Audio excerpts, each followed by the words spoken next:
One day, I'm number one on the list to be promoted, and the next thing I know, I'm not being promoted because I'm an African American woman. Workplace discrimination story number one. Story number two, workplace unsafe, unhealthy conditions.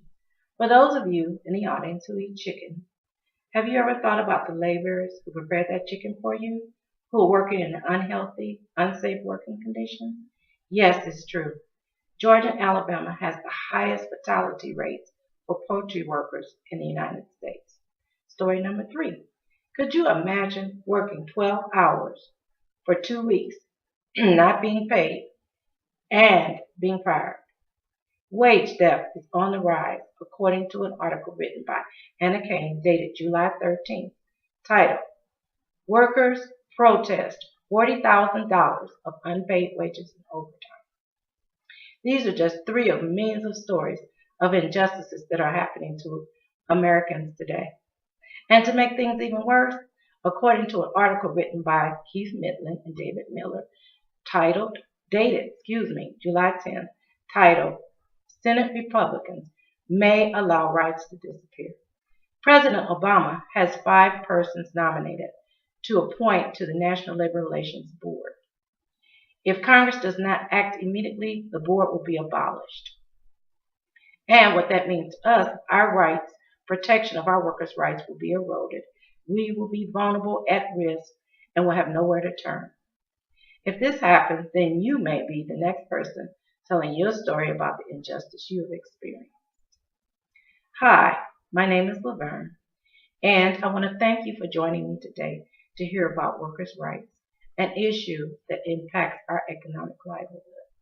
First, I want to talk to you about the rights that are in jeopardy with some information about right to work laws, right to work state laws, and then the need for protection of our workers' rights. And last, what action you can take. Jeopardy, rights that are in jeopardy are called concerted activities. What that means is if two or more employees are joined together in a workplace to talk about salary or unsafe working conditions, or if they're on Facebook talking about salary or workload, or if they're meeting to discuss and write a petition, then they can be terminated because it would be against the law. It is amazing to me how easy our rights can disappear. And even if that's not enough, there's the right to work law states, which, did you know, Georgia is one of them. According to an article written by Carter Bundy, dated July 20th, 2012, right to work laws harm employees and the economy. He states that right to work employees earn far less wages than those employees in workplace fairness states. He goes on also to say how unsafe the working conditions are in right to work states, pointing out that 52.9% of the deaths are a higher rate than those of states that are without right to work laws.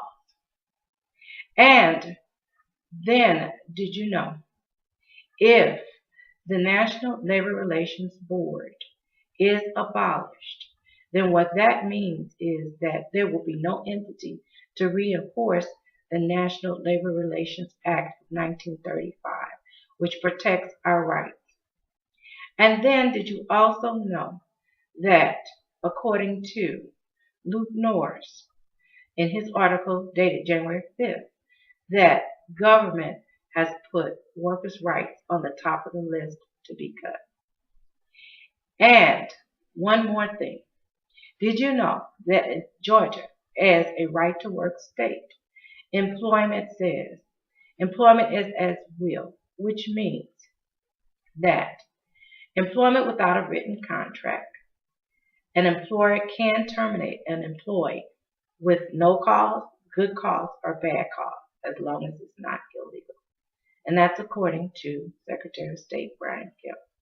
So, if all of this happens, then we as workers will be greatly impacted to the point that we can be easily fired, which then we would join the unemployment rolls or lines, which then would increase the unemployment rate. I hope I have shared information and you've heard something today that would inspire you to take action. And as I stated earlier today, here are the actions I'd like to share with you. First, educate yourself about your workers' rights, both in your working place and in Georgia. Read about the national labor relations issue that is at hand. Tell your friends, your workers, your family, and everyone. Let them know what's going on. Advocate by calling and writing, particularly your congressperson here is John Lewis. Make a meeting with him. Go in to voice your concerns and insist he do everything to make sure the National Labor Relations Board exists. Volunteer at an organization that is working on workers' rights. And last, organize your group of people or join those who are organized to move to protect our workers' rights. And in closing, as you know, I have been impacted by workplace discrimination. And that's why I'm so passionate in encouraging you to stand now before it hits you.